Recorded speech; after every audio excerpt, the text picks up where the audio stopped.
Washougal are believed to be those of a missing 27-year-old mother and her 7-year-old daughter. Authorities say they were last seen back on March 12th. Fox 12's So Young Kim is live tonight in Washougal with the very latest in this case. So Young. Nora, Pete, deputies say the two bodies were found here this morning in this rural area of Washougal, down an embankment, a devastating end to days worth of searching and holding on to hope.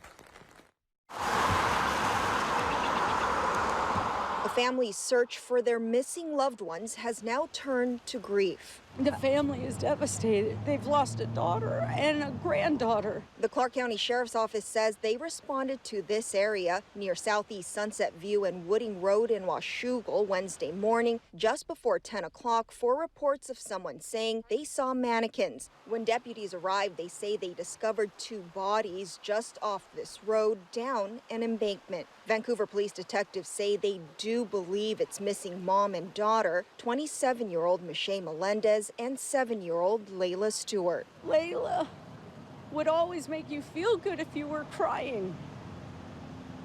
She can't wipe your tears now. Investigators say Meshay and Layla were last seen on March 12th with person of interest, 28-year-old Kirkland Warren. Officials say Warren was arrested on Sunday for charges he was facing before their disappearance, which include violating protection orders involving Meshay and unlawful possession of a gun. According to court documents, Warren also has a case in Arkansas where he's being charged with murder and abuse of a corpse. An advocate who is helping the family navigate this situation says she feels not enough was done to protect them. I'm pissed.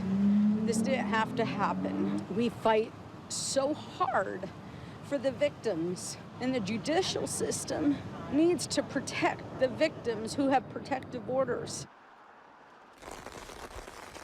CCSO says the investigation is ongoing and they're waiting on official confirmation of identities from the medical examiner's office. Live in Washougal, So Young Kim, Fox 12 Oregon. Well, an Arkansas man named a person of interest in the disappearance and death of a Washington state mother and daughter remains behind bars tonight, but this is not the first time he's been in trouble with the law. In fact, he is still facing a murder charge here in Arkansas. THV 11's Ashley Godwin finds out how this man slipped through the cracks of the justice system. Obviously, it's always a possibility that when the individual's out on bond, other crimes could be committed.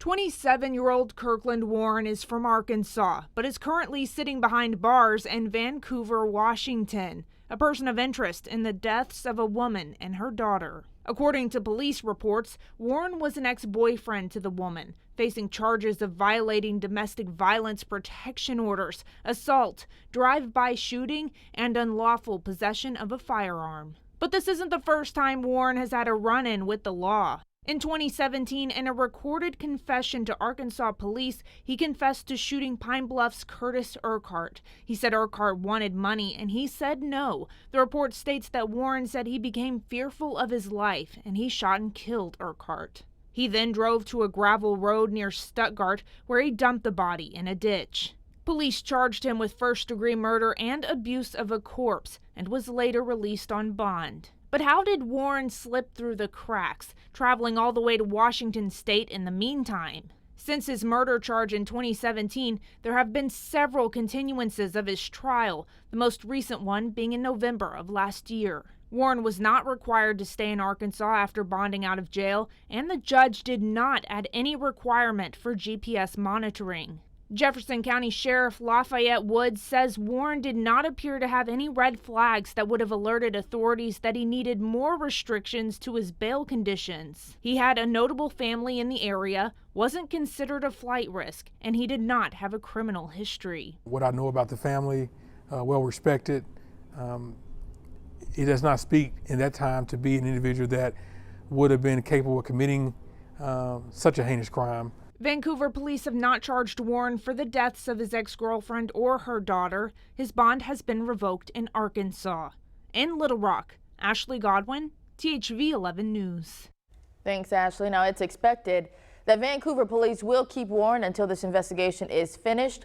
Sheriff Woods tells us it could take a year before Warren can be extradited back to Arkansas to face trial in Arkansas. Say a mother and her daughter are missing in Vancouver, and now they're asking the public's help to find her. Now, Liz Birch is live in Vancouver now. And Liz, what have you learned about this?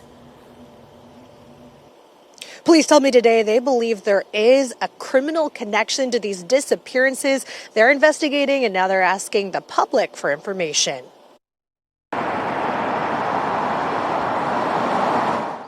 Vancouver police say Meshay Melendez and her 8-year-old daughter, Layla Stewart, haven't been seen since March 12th. They say they were last seen on Northeast Vancouver Mall Drive. Police tell us the mom's car was found nearby yesterday. They say they do believe there's a criminal nexus to Meshay and Layla's disappearance, but because it's an active investigation, they're not releasing any additional details.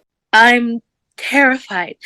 I'm terrified. Michaela Jeter says the last time she saw her best friend was in early March. And it's unusual for her not to message any of us back. She says she went to her house after she stopped responding to calls and messages from friends and family. When she got there, Jeter says Melendez's dog Honey was in her crate, where it appeared she'd been for some time.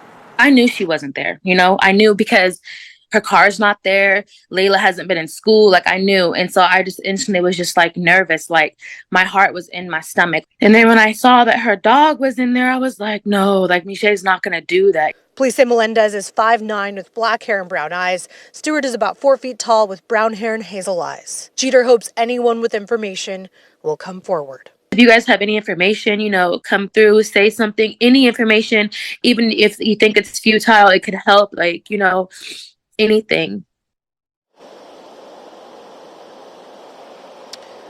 Police are also asking the public for information. If you know anything, they ask that you reach out to their detectives. We have information on how you can do that on KOIN.com. Live in Vancouver, Liz Birch, KOIN 6 News.